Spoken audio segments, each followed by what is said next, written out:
Hello and welcome to part 3 of this how to make a balloon tutorial series. And we made that already in the first two parts. If you haven't seen them, just go to my YouTube channel and watch them there. I already uploaded them. And let's see, I think we can keep going on modeling this here. But first I want to check something really quick. Yeah, we can delete this right in here and this loop as well, because as I already said in the first part, everything you don't need, you can delete it, every loop, because you don't see it from a close-up. Here the same.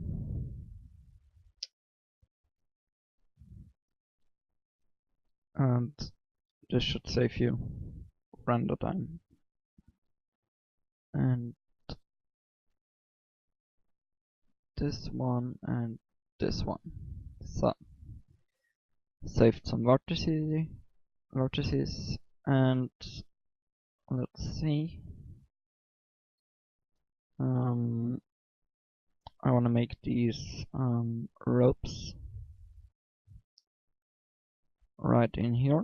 For that I add a curve, I think. I made it with a curve in my original scene, but you can also make this with a cylinder. But in this case I prefer to use a curve.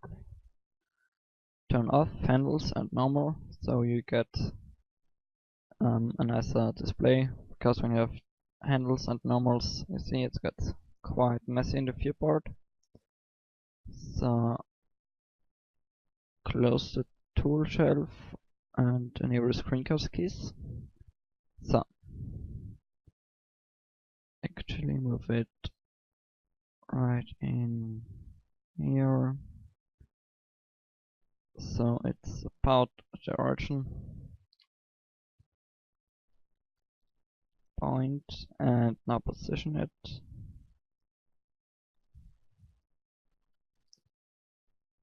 And scale it. Apply the scale. Now go into the curve settings and click under the fill mode full, and then give it a little bit of depth and maybe two resolutions.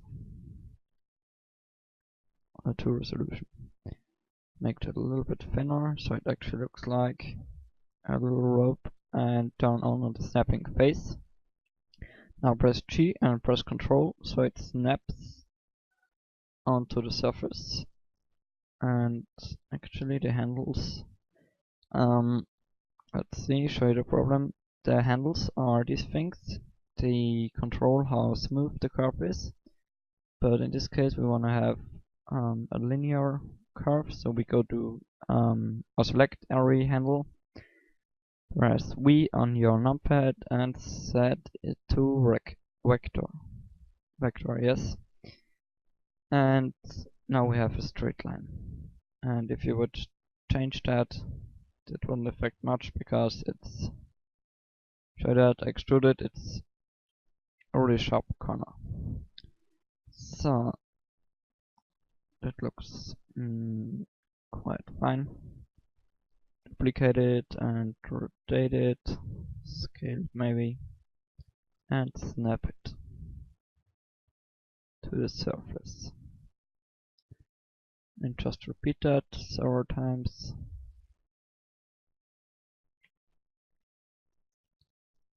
And let's see, make the curve radius a little bit smaller with selecting all handles with A, and then press Alt S.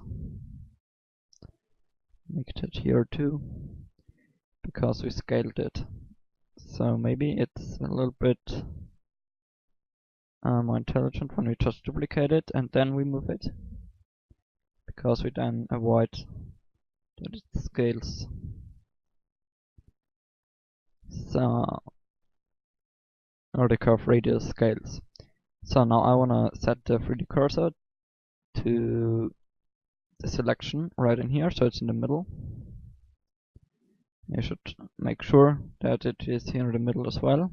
Control Alt T, cursor to geometry. And first join these curves, Control J. And now we wanna mirror them along the X and Y axis and apply the rotation. Oh, and we have to set the origin to the 3D cursor. And you see, now we mirror it again on all four sides. Let's see, I actually delete these two, so we get even radius, and snap it right in here, duplicate it again, and just move the upper handle. Press numpad period, so the viewport rotation is just around selected vertex, or in this case curve handle, and adjust it, and don't forget to press Ctrl so it snaps to the surface. And that already looks quite nice. I know I say it very often, but yeah. So let's see, go into the wireframe mode.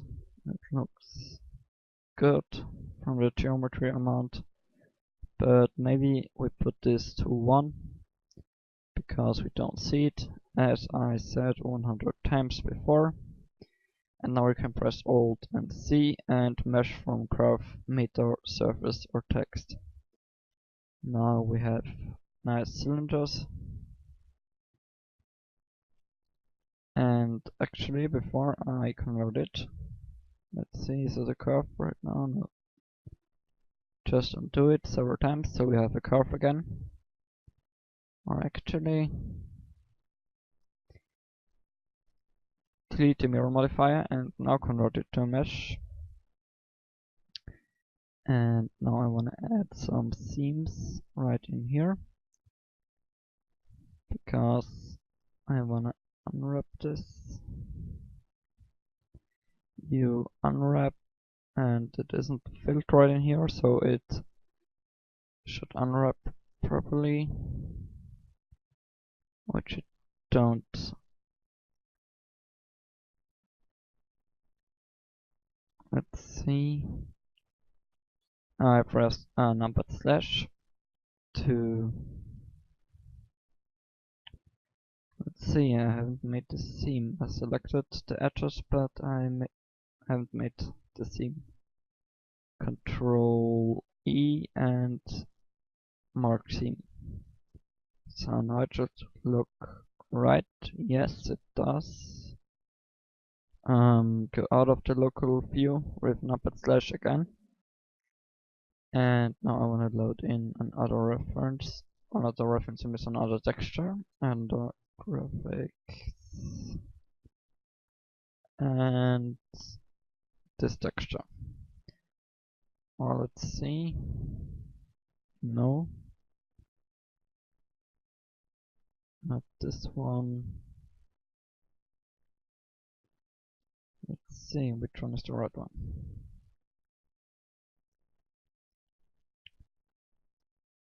This one.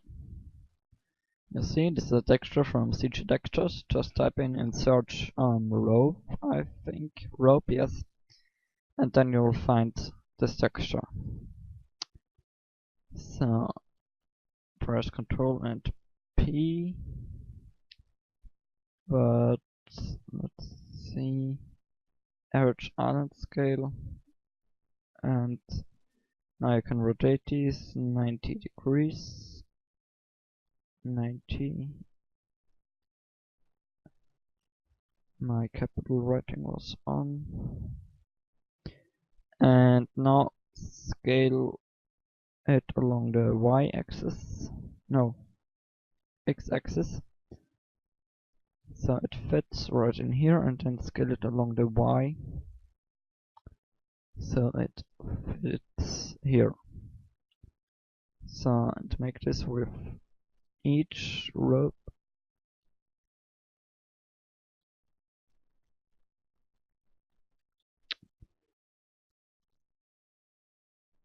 And let's see.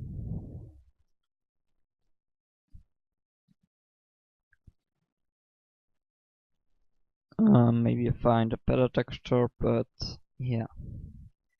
This isn't a close-up once again.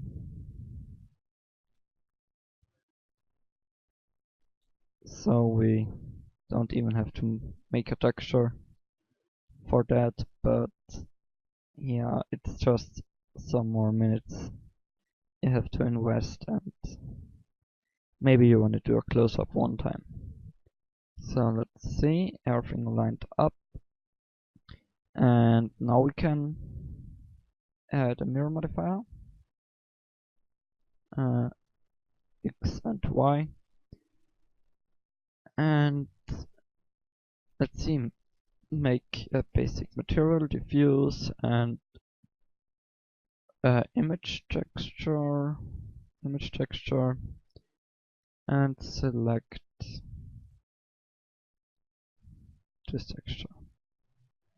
And you see there's a basic texture on it. So I think we modeled everything, so we can start the UV unwrapping. Yes, of course. Actually, let me think really quick. Yeah, so we want to start here, and it doesn't really matter where we make the seam. Control E, mark seam, U unwrap, because I just want to use this for the Blender logo. Let's see, F6, and make UV image editor a little bit bigger. And you got your UV image editor. Simply you're selecting it. And let's see, F6. Just try some several methods.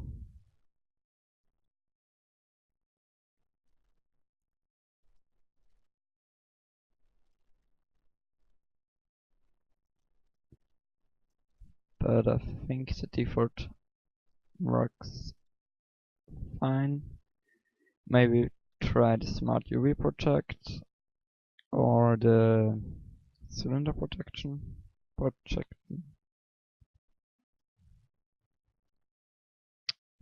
But I think I will unwrap it simply.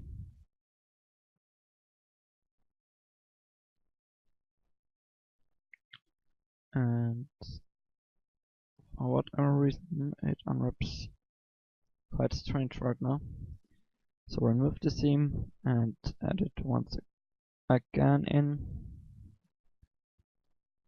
Yeah, that looks a little bit weird. So just select that one and scale it. Maybe just along the y-axis. Yeah, it works, I think. So now this one. Here we have this texture. I think this is from CG Textures as well, but I'm not quite sure.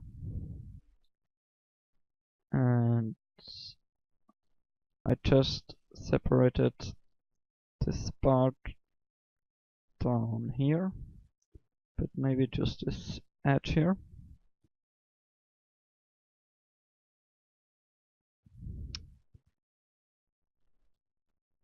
So I don't have to rotate all this stuff in a weird way. So now I don't have to make more seams, so just 2 seams. That works nice. And I think we're finished with the unwrapping, because this is already unwrapped, this doesn't need an unwrap. And yeah, let's see the time, 80 minutes. Yeah, we can start the basic shader. For that I make this to a 3D view. We don't have a camera.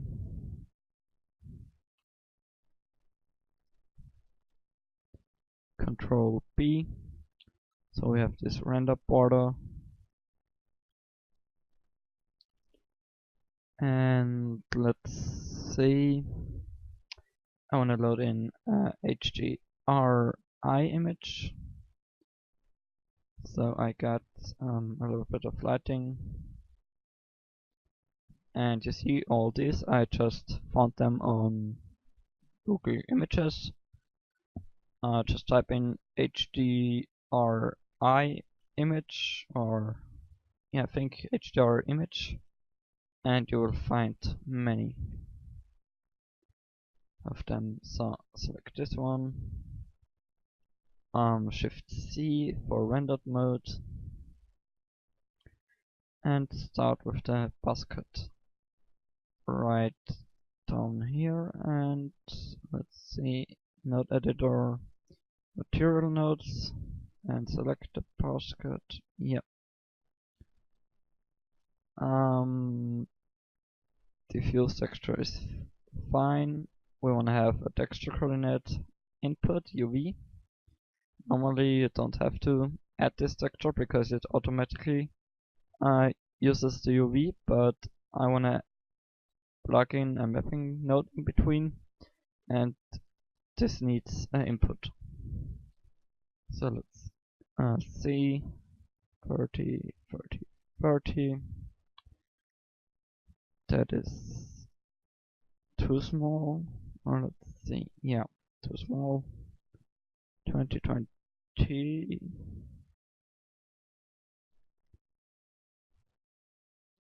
Maybe 15 or 10.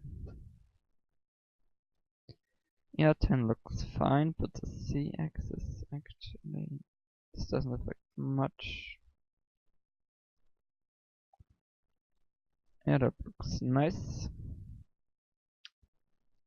I say that so often, but now duplicate this image texture node, set this to non-color, and open the normal map you generated. This is the normal map, and add in a normal map and connect it. Yes, see, we got some weird shading right in here. So press Ctrl N, maybe it fixes it. No, but just go down with the strength 0.5, and you see the shading problem got away. So here we simply add an anisotropic shader, or glossy maybe. Let's see, maybe try the anisotropic.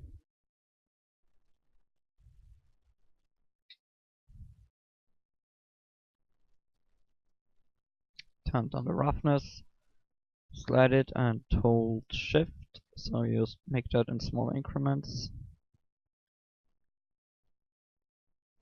Maybe less roughness. And I think this just looks a little bit nicer than just glossy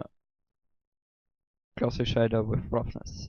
So maybe a little bit more anisotropic. Normally I think you need an input right in here, but yeah, it's so far away. So let's see the rope. I have a normal map for here as well. Non-color data, open the normal map, and so you save to click one connection, or to make one connection, simply connect it, and now add the normal map node and plug it in between. So don't have to like this and this. So simply connect it one times and then you have it. So that already looks quite nice. I said it 100 times, I know. So I'm not quite sure if I duplicated this with Alt D, so I simply deleted it, and now I duplicate it with Alt and D. And so when I make a change to one of these, the second one will change as well. This is for materials and everything else. And let's see, this one is this right in here. This one is this one. And this one, or these ones, are this. Let's see, where is it? Anisotropic shader.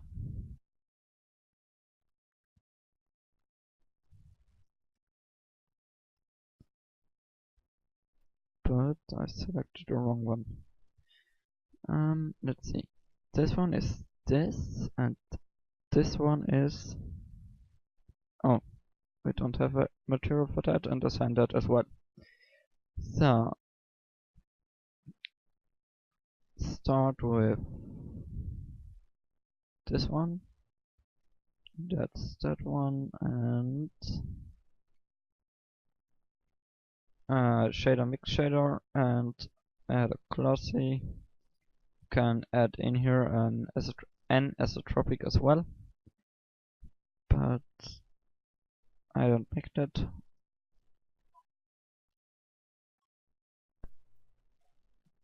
So this is near to the flame, even it's a gas flame. Maybe it gets a little bit burnt or something like this. So the small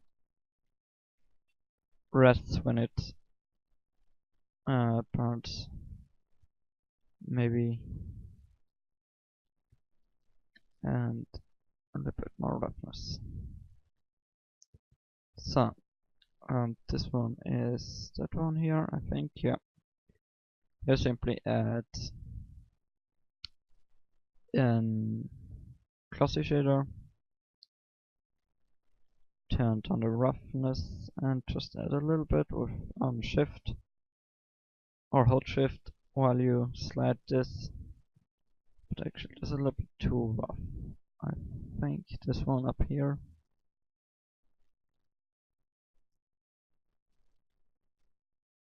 So this is this one, and now we want to make this spiral thing right up here. Add glossy as well, and this time add texture and rest texture and view it. I press Ctrl and Shift, and then you can view it. It adds a view node, but I think, or it's an emission node, you can simply add it, and I think this is an add-on actually, but I'm not quite sure how it's called. I think it's the node wrangler, but I don't know if this is that add-on. So you simply can add an emission shader and then plug it in manually, and you see the same thing. But I have this add-on. Let's see. I want to have the factor and scale it 200 times. 200 times looks fine. And or actually view this. So it actually connects back when it's a shader. So here is the texture, You can do this with the vector buses as well, but here it's a color output, so it's added to the emission. But this is actually a shader, so it connects it right in here. This is really useful. So just simply duplicate this one, add a mix shader, and let's see, black is right in here. So this one needs to be the darker one, and now I add this one as a factor, and what happened there?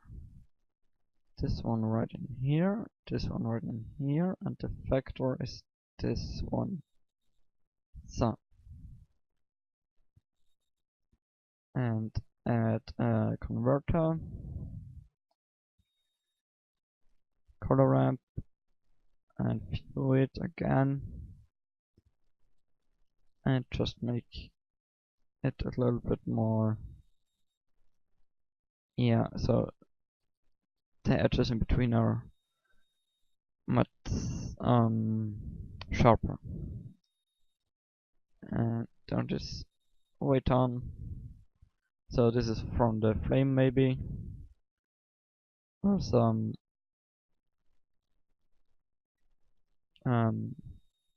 when somebody hit it or something like that. And add a roughness right in here as well, because this is already in a fire flame, gas flame, so it gets a little bit damaged from that, or burnt, whatever. So let's see, this is that one, this is that one. I'm not quite happy with that one, so maybe make it a little bit darker. So, but I don't want to spend too much time on that, because to the 200 time you don't see it. But the balloon itself, you see it really good. So make sure you make the material of that right. I simply add a new material, change the color to yellow orangish color, and let's see, I want to add texture, image texture, input texture coordinate, because I want to have the mapping node plugged in. Mapping node, we don't have an image, and this is actually, where do I have this image?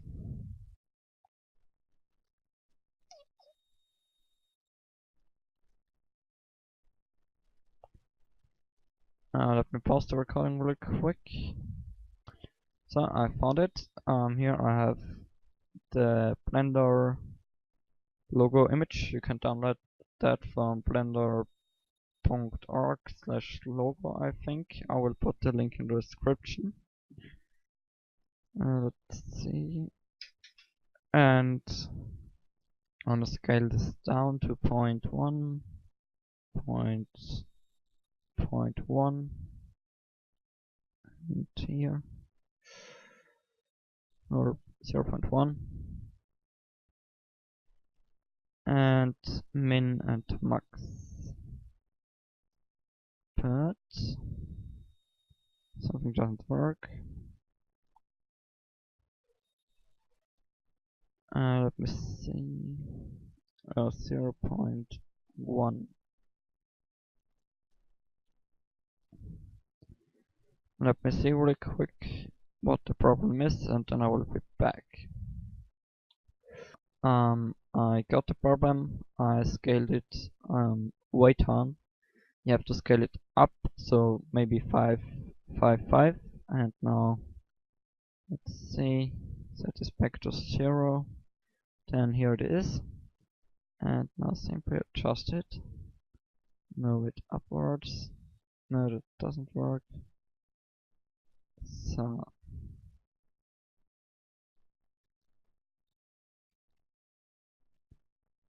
rotate it.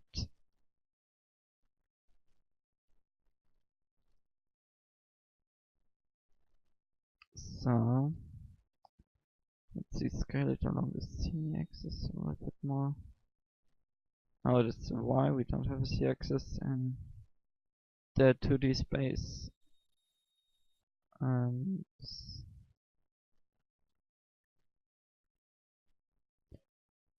yeah, you see the unwrap is really stretched,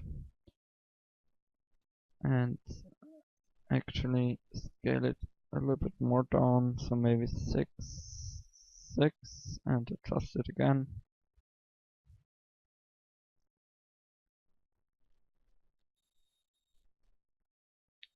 No,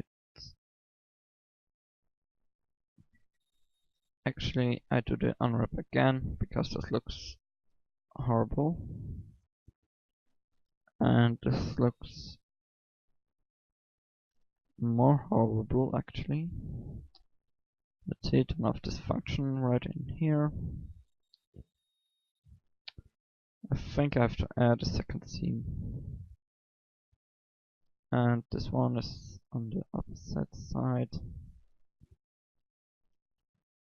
and I deselect one edge right down here, so it's connected, but that looks horrible. Maybe split it completely, and yeah, that looks a little bit better. And now try it. You see the logo is right up here.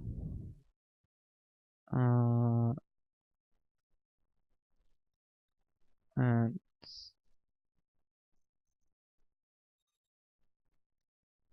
that's easiest work.